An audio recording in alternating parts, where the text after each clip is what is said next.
Hi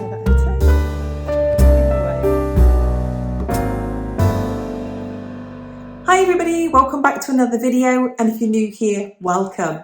I'm Jane, my husband Mike does everything behind the camera. We're British, early retirees, we've got no debt, we've paid off the mortgage, and we live a thrifty, frugal and money-saving life in Brittany and Northwest France. And every Friday we bring you something food related. And yes, it's not clickbait. Just as the title says of this video, we have had to slash our food budget by half. Now, what's happened to us could happen to anybody. We have a variable income. We have good months and we have bad months. And this month, whoa, is it a bad month? And you might think to yourself, if you watch our budgeting videos, why do we not put less money into savings this month and keep our normal food budget? Well, throughout the video, you'll understand why we can cut back our food budget. But I'm just going to quickly explain to you as to why we do not ever cut back on our savings. Our house is on the market. It's cost us a huge amount of money to get it onto the market and out there for sale. And if our house sells reasonably quickly, which it might, we need to have savings in the bank in case we need to go into a short-term rental. I'm talking booking.com, Airbnb type rental for a month or 6 weeks before we can get into a new property. So it is vital and essential that we keep building our savings. Let's get into the video.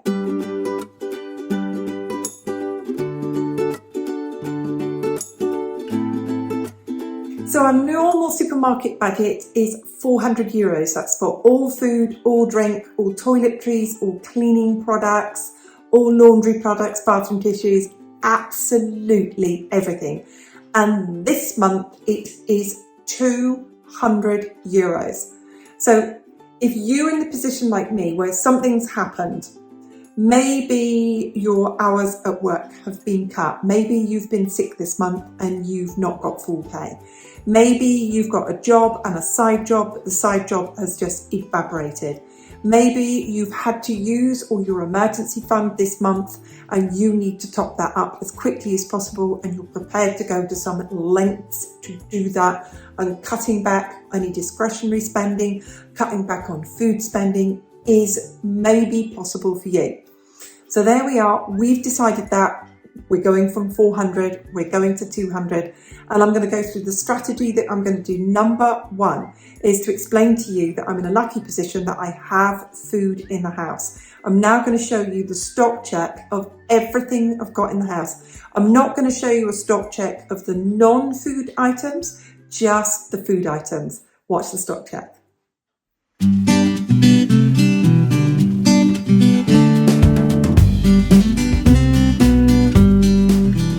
Do excuse the noise in the background. That is my air fryer. I am currently making lunch and Mike is doing DIY in the other room.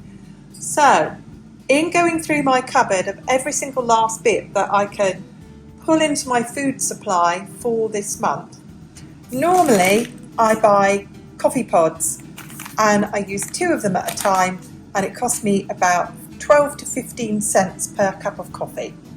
So I can go cheaper than that for this month. I love this. It makes espresso coffee. We'll probably have one in the morning, but for the rest of the day, I've got decaf coffee here open.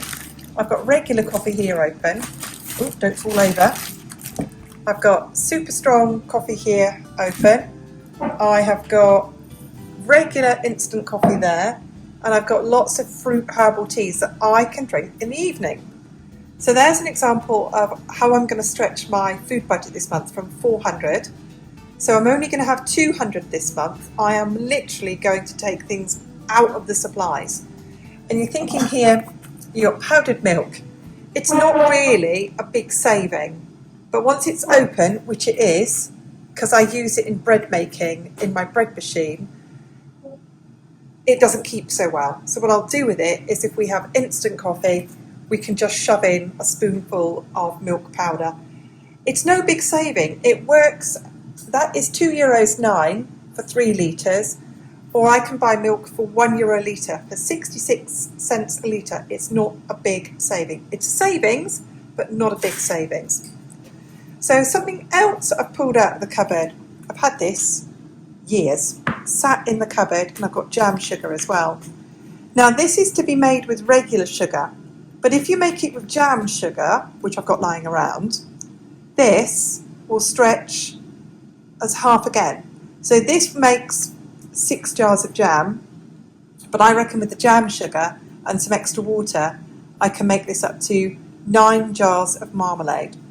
And I can use marmalade in all sorts of things, from stir-fry sauces to just general sauces to just cooking with it, just putting it on toast, just eating it. So there we go.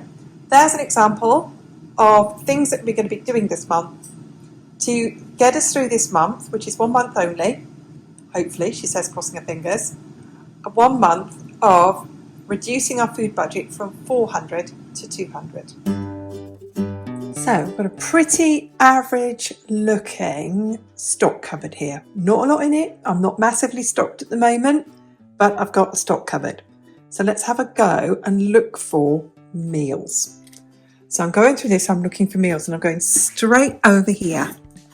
And I've got in there 9 tins of sardines. Really good stuff, sardines. Sardines, I can just eat them we can eat them on their own, dish them out, put them on a plate, have 1 tin each. It's like a couple of little sardines in there with a salad. That's a whole meal. I've got 9 tins of tuna. Well, for me, for us, tuna, sweet corn, mayonnaise, fantastic combination. Goes with baked potatoes. It can go with chips. It can go in a sandwich, it can go in a bread roll, or it can go with pasta. It goes really well with pasta. Corned beef, whole meal there. I can make with that 2 corned beef and potato pies. I've got honey here looking a bit sad for itself. Honey can go in stir-fry sauces. I've got cheap and cheerful vegetable pasta sauce here. That I rarely use as a pasta sauce. I predominantly use it as a topping for homemade pizza. I've then got some bean sprouts. I've got some water chestnuts in there as well. Those will go in a stir fry. I've got 2 jars here of applesauce. Anything with pork. Any pork chops, pork steaks, anything like that, I'll use the applesauce. I'll also use the applesauce if I make cakes. I've got beans that will go as a whole meal, in a cassoulet, in anything I like. I've got jam. Jam can go in cakes. I've got all the seasonings I need. Coffee, I showed you before. I've got curry sauces, tea bags. Enough to keep me going for weeks and weeks and weeks and weeks and weeks. At the very back there, I know there's a tomato soup. Tomato soup and bread, that's a whole meal. I've got here packs of mushroom soup, which I use as a mushroom sauce. That and pasta. That and chicken and leeks and carrots in a pie. I've then got sauces and condiments. I've got mustards. Don't need to buy any of that for a month. Mayonnaise. We do get through quite a bit of mayonnaise. This is all tinned tomatoes. This is tinned tomatoes. Back here's tinned potatoes. Those themselves go in meals. And then I've got here, this is all beans. And I've got treats over here. I've got tinned apples, tinned cherries, sun-dried tomatoes, pineapple chunks, condensed milk, and back there pesto. So lots of nice things in there as well. So actually, when you completely go through your cupboards and you think there's nothing in the house, how am I going to stretch this budget? This is what I mean by saying to people, what have you got in the house? Go through everything you've got and see what meals have I got. So for example, down in here, I know I've got seeds, more seeds. I've got that. I can make seed crackers. I've got dried fruit. I know I can make some kind of cookies. If you think of chocolate chip cookies, instead of the chocolate chips, replace it with raisins. Just as nice. I've got a big bag of cocoa powder here, and I'm going to be making black bean brownies. Because I say we don't eat treats, we don't eat very many, we don't eat them very often, but I do bake stuff for my craft group, and I can make black bean brownies. Let's go through in here. I have got plenty of flour. I have got gluten-free flour. I have got lots of lentils back there. I have got, is that pot empty? That's what the flour goes into when it's empty. We have got here, is this crunchy music? What would you call that? Nope, just granola. Granola. We have a sprinkle of that on yogurt for breakfast sometimes. I've got a lot of sugar, a lot of flour and gluten-free flour. I can do lots of baking, I can make pastry, so therefore I can make pies, I can make jam tarts, I can make desserts, all kind of things. In here, I have got a lot of dried food. I've got a lot of beans, a lot of chickpeas, I've got more sugar, I've got coconut flour, I've got almonds, I've got green lentils back there. Let's go through this again. Mung beans, making mung bean wraps. This is buckwheat flour for gluten-free cooking. More flour there. Harina masa for making tortillas. And back there, a whole pot behind there of brown rice, and there are pinto beans. Might be wrong, I think they're pinto beans. So there we go. Actually, and back there is ground almonds, again for gluten-free cooking. There's a lot of food in the house.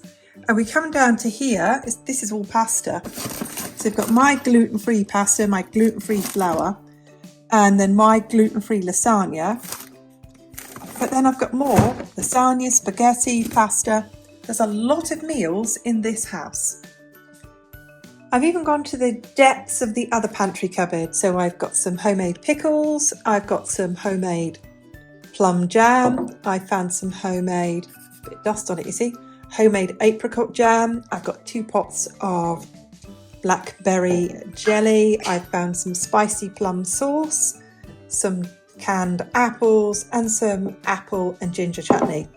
So more food again that can be incorporated into this month's budget.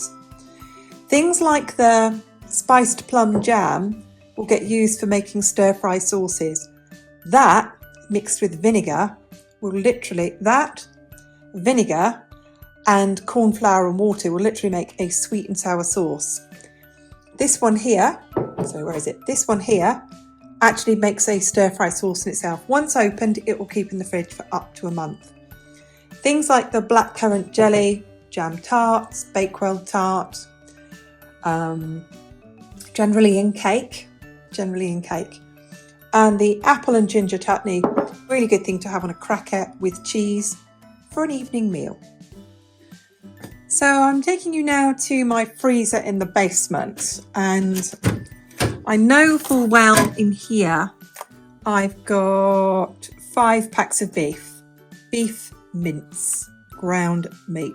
And each one of these packs will feed us twice. So I've got plenty of beef. I've written that on my stock check.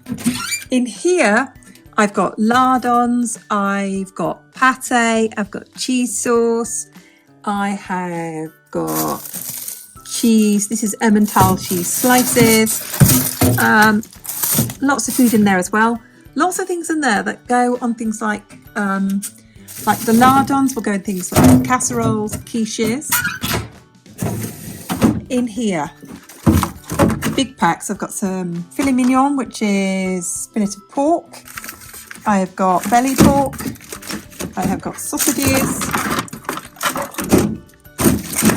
More sausages, little mini bratwursts, and some lardons. Days and days of food in my freezer. Not a lot of vegetables. I've got peas. I've got julienne vegetables, which is very much like a mirepoix, rissole potatoes, a bit like hash browns. Got in here chicken, a kilo of chicken. That will go a long way. And in the bottom here now, nothing. So my plan for here, when I do actually get around to spending some money, is to buy some frozen vegetables.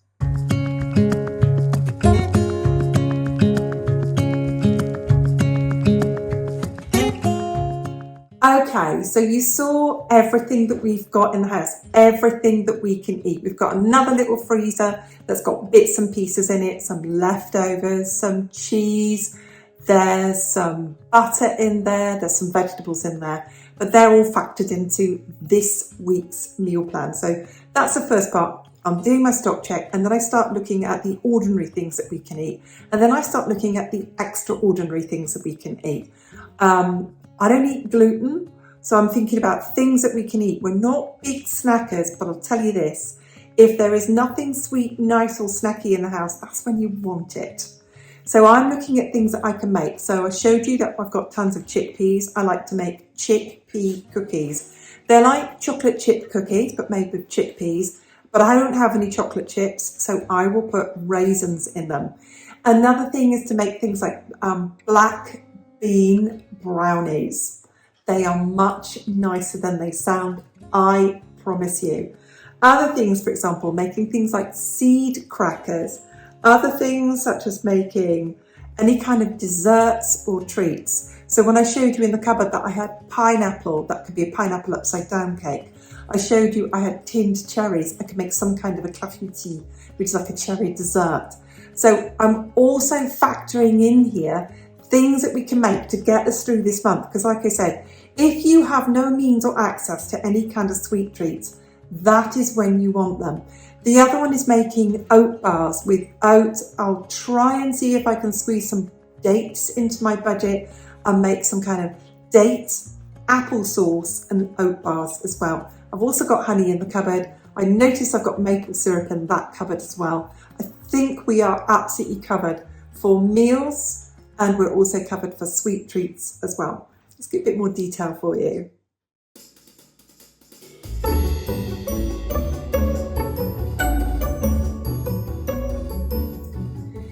The next thing that I do, and I do this all the time anyway, is that I go through all of my apps and I'm looking for all of the offers, and I will get Mike to put pictures kind of all around me of the offers that I've found at the moment. I'm very, very fortunate to have a lot of supermarkets near me. I'm 30 minutes from the supermarkets, but once I get there, I can get to all of them in a 5-minute drive. And I tend to do all of them. It doesn't make a lot of difference to me. But like you saw with the offers there, I can go each week, and what I do is I buy the fruit or the veg that's on offer. Lidl is already cheap, and with the app, that I kind of flash the app at the till, then I get the discounts too. I'll also look in places like Netto for any more proteins that I might need to get. I know they've got some pork offers coming up. It's a good protein, we eat it, we like it.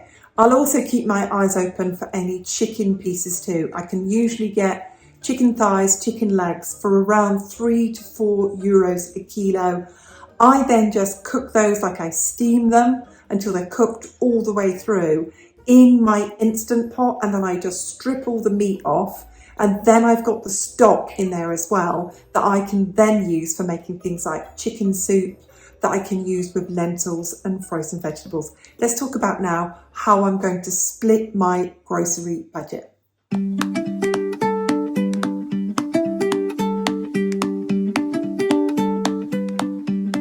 So I'm not going to need to buy any cleaning products with the exception of washing up liquid, which can be expensive.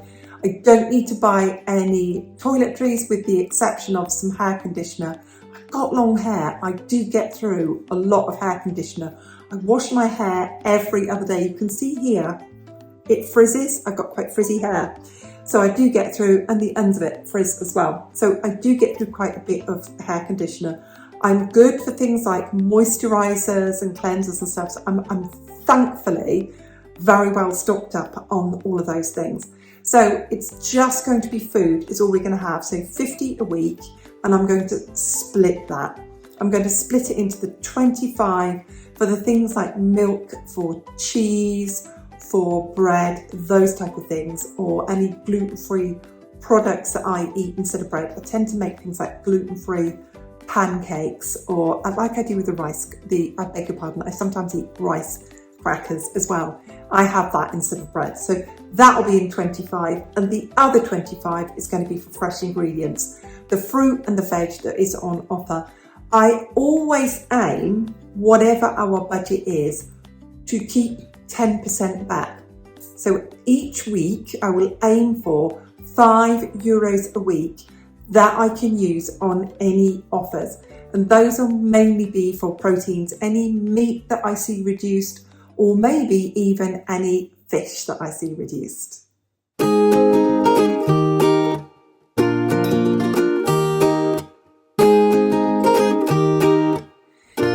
Last of all, I want to acknowledge the fact that when you see vloggers like me and we'll say, oh, I can reduce my supermarket budget by half. Don't forget, I'm in a very privileged position. I've got food in the house. The other privileged position I've got is that I can cook. I have cooking equipment. I also have 2 freezers. I have a tiny 2 small freezers, no, 2 European sized freezers. Nonetheless, I have 2 freezers. I have freezer bags. I have containers for freezing things in when I batch cook. I've got knives. I mean, I've got an oven that works. So I'm in a privileged position and I can cook. Now, I know it's easy to say that people should learn to cook at school, but schools have had their budgets slashed and slashed and slashed, and with austerity, what goes is all the things that schools think are non-essentials, you know, and cookery is one of them, and it has been slashed. If you want more cookery in your schools, talk to your politicians, tell them it's what's needed in our schools.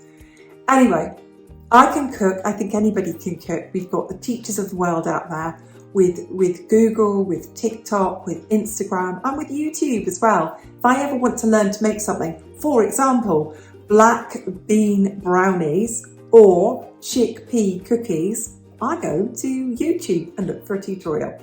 Anyway, I hope that the video today was interesting or useful. If it was, hit the thumbs up button and watch our Sunday video, which is our cut back, strip back budget video for the month of June. So obviously it's going to be a no spend month, and come back each Friday and see how we get on. What are we eating on our reduced supermarket budget?